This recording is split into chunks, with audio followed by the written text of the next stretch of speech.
Welcome to Two Winds Workshop, where we discuss simple living, slow living, creative living, and prioritizing real world experiences over digital life.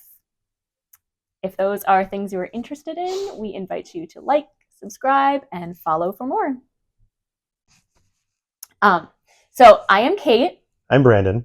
And in this episode, we wanted to kind of introduce ourselves and kind of talk about like our creative background and what brought us to Two Winds Workshop, wanting to like create this family economy of creativity and art and music.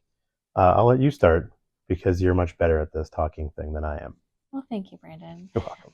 There's a reason, ladies and gentlemen, that I am better than Brandon at talking. It's because I literally got a degree in it. I say that in jest. He's good at talking. But we both have really creative backgrounds and have just kind of like lived a very common tale of being very creative in our 20s. And then once we had kids, life got busy and that kind of petered away. So my background is I have a BFA in acting. I did that professionally for several years prior to having children. And I also studied classical voice and have just been interested in literature and writing just my entire life. So I think kind of similarly to Brandon, I think we kind of want to have our hands in everything. Oh yeah, I think absolutely. we just love making things and telling stories, and we just love it all. Mm-hmm. So those are kind of my areas of expertise. Brandon, why don't you tell us a little bit about you? Well, I have a degree in graphic design, but that is not where my passions lie. I grew up drawing basically everything I could. I would copy, Looney Tunes cartoons, Disney stuff. It's very cartoony.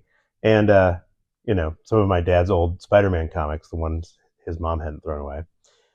And kind of got into drawing comics from that. So in college, I was drawing comics, and I still do. That's kind of where my main, visual artistic representation comes from or is. And I've always played music,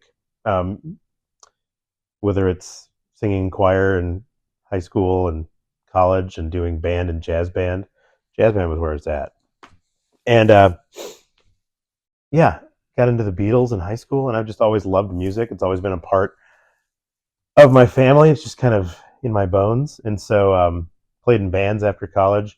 Basically, after college, it was all about just finding some job that would pay the bills so I could draw comics and to play guitar. Which you did for a long time, basically until about the time we got married, at least for the bands, because we got married. My brother got married, and the other two guys in the band had another kid each. So suddenly, time was a commodity we did not have much of. But like Kate was saying, these art and music was just in my bones, and I couldn't quite give it up, even if it was slower process after marriage and kids. But never quite left, and it never will. Right. And so, like I said, kind of very common tale of especially when you're really busy in those early years of raising a family, some of those things necessarily have to take a back burner. But we really came to the conclusion that it doesn't have to be that way, that we can continue to create, and we want to encourage you to continue to create as well. They're creative endeavors. And we were thinking about how one of the few things we did have time for when our babies were small was reading. And we're both kind of casual readers of history. We love reading nonfiction, historical fiction, and a common theme that we both picked up on was that in times past, there were just a lot more opportunities that people had to be creative in their day-to-day life. Things like just singing for fun with your friends, things like village dances, just even the day-to-day work you needed to do. Imagine like how much more creative it is to have the expression of making your own garment than just having to go and buy, what the trends are telling you to wear. So I think prior to the Industrial Revolution, we had a lot more opportunities for creating. It was a much more human experience. So we started to realize, it's not that adult life demands that you stop being creative. It's just that the modern life and all of its busyness and all of its hecticness, that's what tells you that unless you are making lots of money, unless you're one of the elite few who gets to be famous, what's the point of creating? And we want to kind of take that back. Yeah, it almost makes people think that they're not qualified to create, since there are professional actors, professional painters, professional musicians. Like, why don't we just listen to them? We don't have to do our own thing. We're not qualified for it. And so just the average day to day playing music for friends, drawing, painting kind of went out the window. Um, yeah. And then like the advent of TV and things like that sort of made it so your leisure was no longer taken up with being able to create or even wanting to create. Yeah, you're watching other people have all the fun. Yeah. Not cool. So that's what we're talking about on our channel. We want to encourage those of you out there who maybe have like secret stifled creative dreams to go for it. And we just see a big problem in our society that, we have small children. They are 8, 7, and 4. And I think a lot about how, we encourage our small kids to be creative. We love watching them color and make up their little scenes, make up their little plays. And as a society, we encourage that. And then the older our kids get and the closer they get to entering the real world, we squash it. And we're like, nope, no more. Like, what is the point of that? Yep. Go to college and find a degree that'll pay you money. Yeah. So we want to take that back. And we want to reclaim creativity, both for fun, so not for profit, and in our case, maybe for profit. You certainly don't have to, but whether you are just wanting to create more in your daily life, or maybe want to start a side hustle that can become part of your economy, we want to encourage you and bring you in on our journey.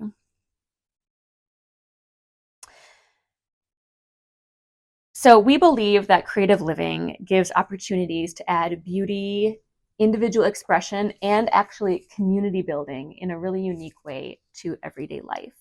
And while we certainly don't believe that you need to turn a profit on your art form for it to be valuable, we personally, Brandon and Kate, are seeking to build a family economy, and we would like our creative endeavors to be a part of that. So part of starting this channel is just bringing you in on this journey. Yeah, that seemed to be where everyone's skills pointed to when we kind of sat down with the kids and took a survey of like our interests, our talents, what we were like good and kind of attuned to, and it all sort of went towards the arts, right? Which is good. It's good to do, yeah, for fun, for profit. I don't know what I'm talking about. I'm kind of rambling now. Let's cut this part out. So why did we decide to put this journey up on YouTube? First of all, we believe the world needs more good art. When we say art, we use that term broadly. Visual arts, music, film, sculpture. That is a visual art. Literature. The world needs good art. Brandon, you've paid a lot of attention to this. What is the state of entertainment in the world today? Oh, it's boring and bad and broad. Movies are less films and more personal, political, or philosophical statements. Well, I don't want to or say properties. Yes. Not even that. I would prefer a philosophical statement. I suppose. Over just almost everything is regurgitated. Everything is a sequel. Everything is like a known property because no one wants to take a risk on something that's unknown, which is unfortunate because that's kind of how any of the things that we love in life have happened, right? What are the big Star Wars? Wouldn't have happened unless George Lucas took a risk and 20th Century Fox took a risk on this weird young kid to make a space opera. The Beatles wouldn't have happened unless you know, Brian Epstein took a risk on managing these guys, and EMI took a risk on putting them on their Parlophone label. Like, you don't make good art by continuing to do what is popular, what is easy, um, what is safe, Mm-hmm. which is why we need more people doing art. Mm-hmm. It's almost better sometimes to not do it for profit, because then you can just put your heart and soul into it and don't have to worry about, like, are the corporate money people going to come and get involved? Yeah, so like there's no shortage of people like right here on YouTube who are kind of criticizing the entertainment industry, and we certainly don't need to have our channel be about that, but we just bring it up to say, like, a sign of a culture in decline is when there are no new ideas, when everything is being done and rehashed again and again.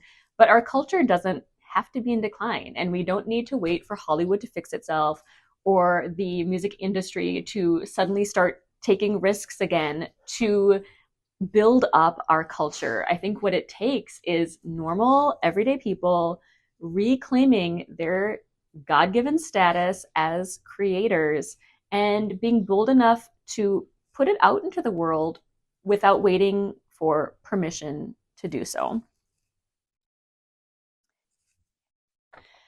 I think a surefire sign of a culture in decline is when everything is just being rehashed, redone. There are no new ideas. And we don't have to accept that. We don't have to accept our culture declining. We can build it up and we can put out new ideas. We don't need to wait for Hollywood to fix itself or the music industry to suddenly start taking risks again to give us something good to listen to or something to be entertained by.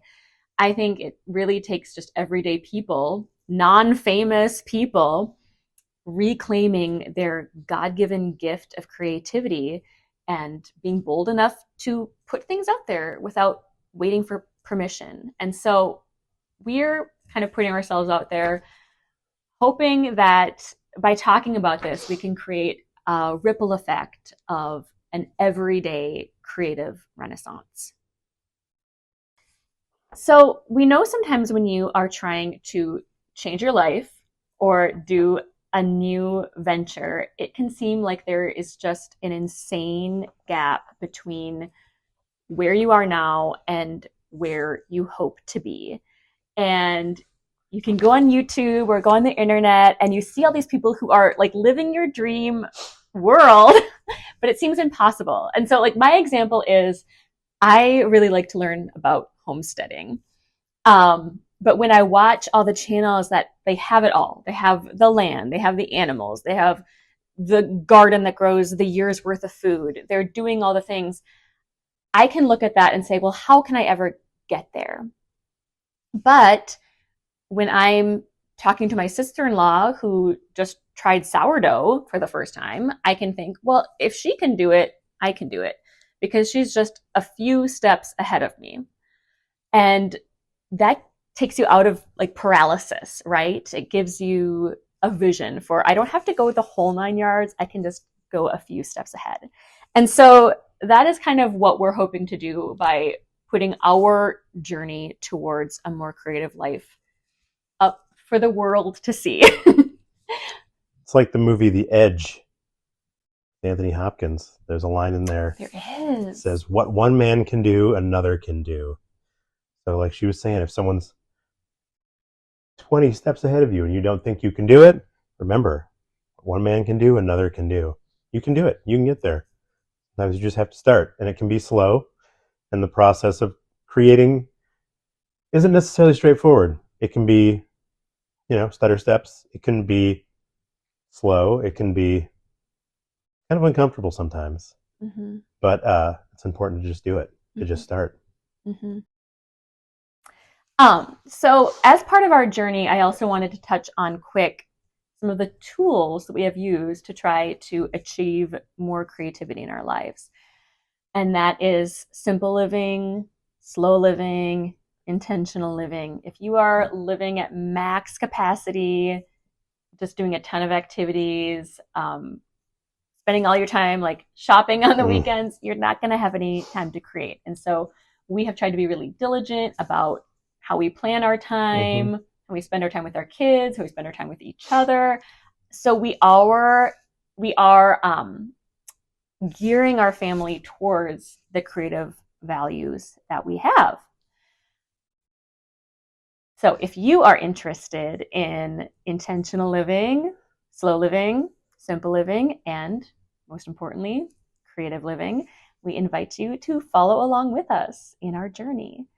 And something we would really like to hear from you in the comments below is, what dream project have you had on your back burner that you would like to take some steps toward today or this week? Yeah, if you have any questions or want to, directly contact us, you can email us at twowindsworkshop@gmail.com and let us know what you're working on. We'd love to hear your projects and hear your process and talk a little more about that. Absolutely. So thank you so much for listening, and take care. Yeah, we'll catch you in the next one.